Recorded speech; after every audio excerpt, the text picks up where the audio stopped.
Welcome back to my channel. My name is Morgan and today I'm going to show you how to make my mushroom and goat cheese mac and cheese. This dish is incredible. It's by no means healthy, so if you're on a diet or trying to cut back on calories, this is not the recipe for you. But if you want something full of flavor, full of fatty, delicious silkiness, try this out. We're gonna use macaroni pasta, some shredded rotisserie chicken. Any chicken that you have is fine, but I think the rotisserie chicken has a great flavor and texture to it. A small variety of mushrooms chopped up, and we're gonna make a nice sauce with cream and goat cheese, thyme and rosemary. This really hits the spot if you're in the mood for something decadent. I hope you enjoy. The first thing we're going to do is pick and chop our fresh rosemary.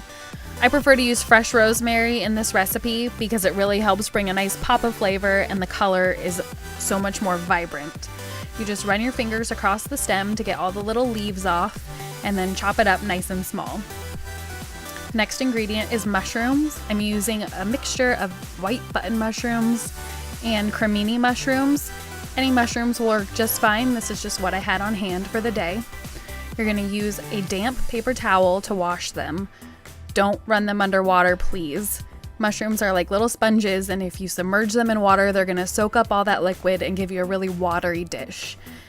A damp paper towel just wipes off the extra dirt, and then you can chop up the mushrooms whatever size you would like. For cooking, we're gonna start with some extra virgin olive oil and saute the mushrooms. Add some salt to help draw out any moisture that is in them, and let them cook until they get nice and brown.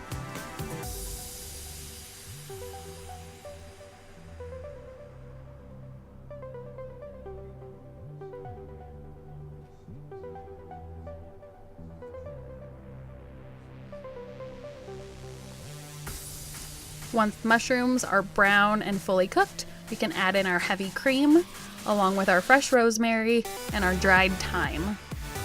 Give it a good stir and let this slowly simmer for about 20 or so minutes. You want the cream to start getting a little bit thicker, and definitely keep an eye on it because dairy products tend to boil over.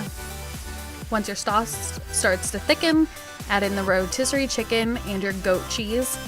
Give it a good stir and try to break up the goat cheese a little bit so that it's all one nice creamy sauce. Then we add in our cooked pasta. I like to undercook it just a tiny bit so that it can finish cooking in the sauce and soak up some of the goat cheese deliciousness.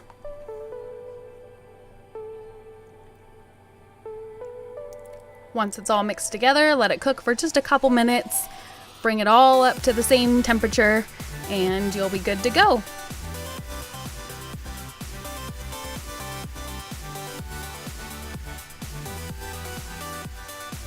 Serve it up into your bowl of choice, and I just garnished it with a little bit of fresh rosemary, and you have yourself goat cheese mac and cheese. I hope you enjoy.